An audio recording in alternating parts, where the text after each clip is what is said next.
Khan was arrested on Tuesday as he appeared in court to face charges in multiple graft cases. The political tensions in the country sparked demonstrations by his supporters in at least 3 cities, which has so far resulted in at least 6 deaths.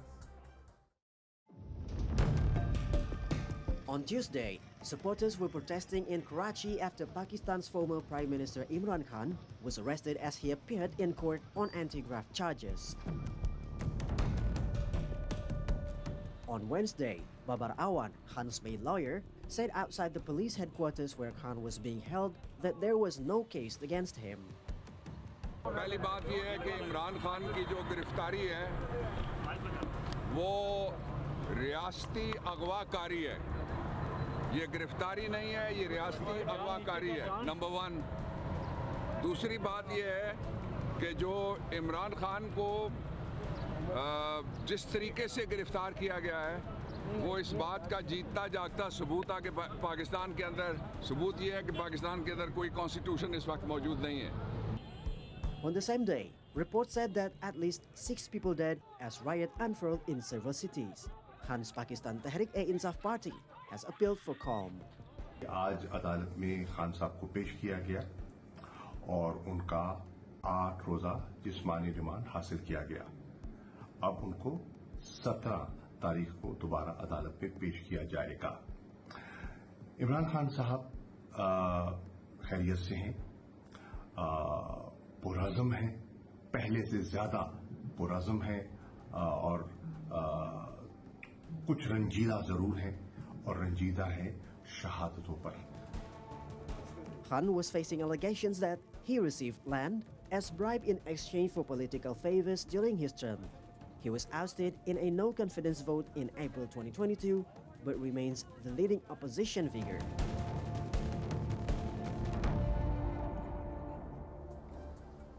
All right, so regarded as a formidable force in the country, the military has intervened in Pakistan's politics multiple times in history, at times running the country directly.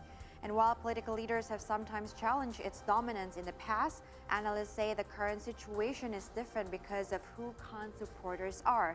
It is unique that Khan has garnered significant public support from the urban middle class, a group that has not traditionally been involved in challenging the military's role in politics.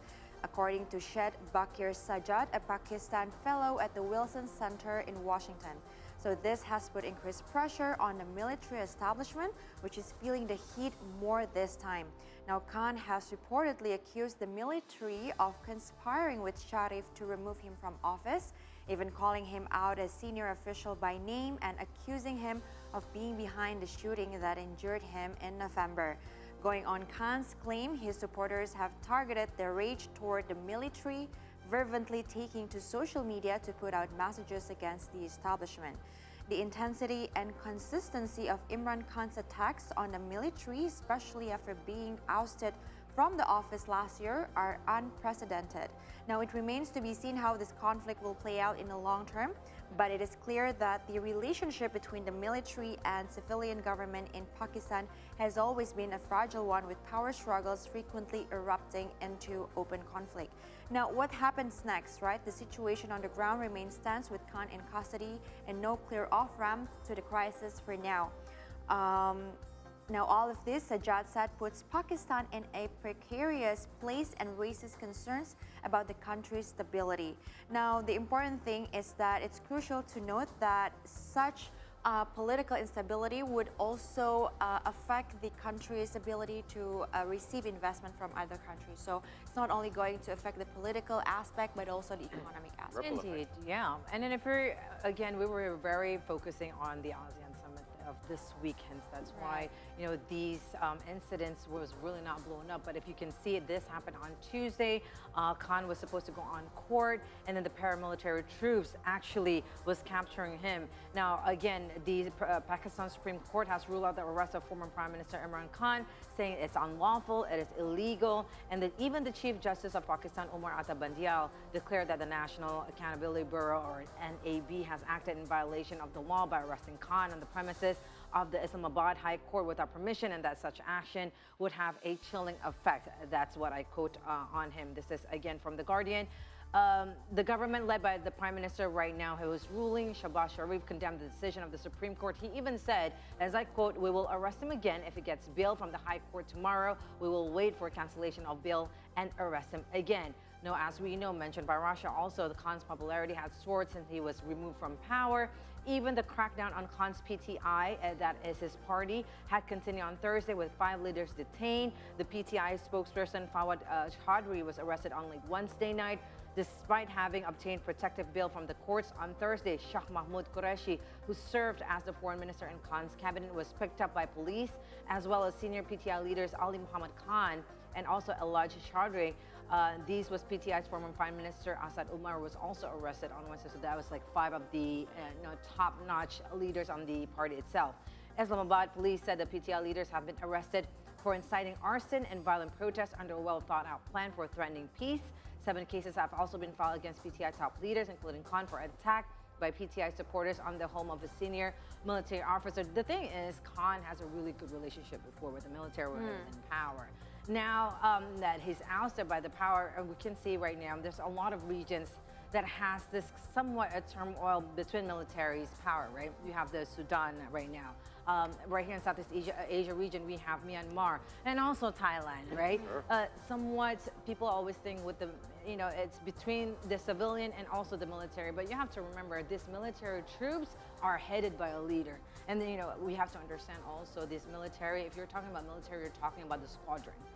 They're not, because especially military troops, whether it's law officers, police, or military, they always listen to the leader, right? So hence, that's why I think when you are saying that we're against the military and whatnot, you are against one person that is leading the military, right, that becomes the head of not, because the other troops, they just listen to the leader. They have to. I mean, they were born and raised to do that. So to have that, loyalty, conscience and loyalty with the squadron itself. So again, it is really sad to see this is happening not only in Pakistan, but it is going around the world. You have Sudan, again, I said Myanmar, and also Thailand that is now having the election. We know that the current prime minister is really, tough to beat. Right, and no surprise for me actually at the amount of support for Imran Khan. Never underestimate the power and the charisma of a sporting legend. I know that might be far in his past, but a lot of people, honestly, you could see it in their views as well. It probably reflects a lot of those same, for those people that support him, that reflect a lot of the same views and a lot of the same values, which helps them to even want to support him even more. So I do believe that's for a good reason. Yeah, but people in power, right? There will have a lot of agendas, so hopefully the communities and also the civilians are smart enough to be very diligent into who they have to support. So we do have one more update that we like to cater to you. This is actually Russia's and peace forte. Now, a couple of hours ago, Elon Musk has announced that he has appointed a new CEO for Twitter. It's still unnamed, known as X. By the way, he has also a son with a name that I cannot even pronounce. So, this is no different, right? It's not uncommon for him that he shared on his social media platform.